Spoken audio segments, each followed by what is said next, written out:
The Queen and Prince Philip signalled ahead of Prince Edward's marriage to Sophie Rhys-Jones in 1999 they wanted their youngest son to be bestowed the title of Duke of Edinburgh once Prince Charles becomes king. The Prince of Wales inherited the title in April after his father's death, and once he succeeds Her Majesty the title will automatically revert back to the crown. But doubts have emerged in recent days about the Earl of Wessex being granted the title once Charles becomes king, with one expert suggesting the Queen may need to have a word with her eldest to ensure her and Philip's will is respected.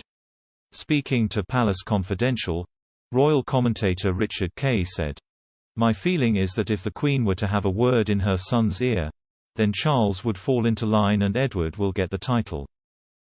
You'd have thought it was something it wouldn't really matter. You'd have thought he got enough on his plate. H is doing so much of the monarchical duties. HES the head of the family effectively now. All the problems with Prince Harry, Prince Andrew uncertainty over his scandal. You'd have thought this wouldn't have mattered, but these things matter to the royals. They take these titles incredibly seriously." Prince Charles has become the de facto head of the family since Prince Philip's death in April, as he now is the most senior male member of the monarchy.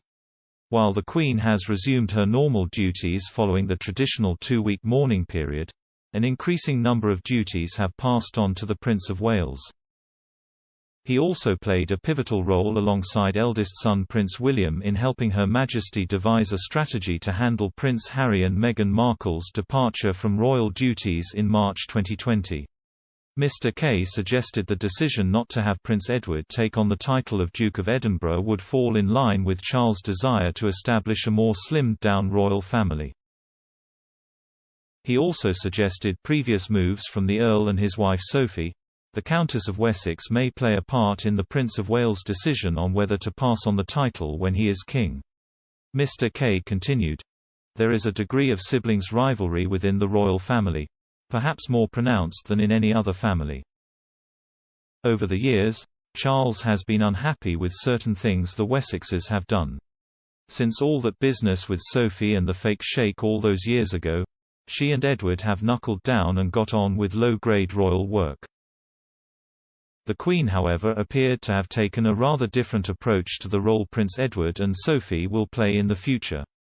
The Earl and Countess of Wessex have appeared more frequently in public through the pandemic, and both were central in the celebrations of what would have been Prince Philip's 100th birthday in June.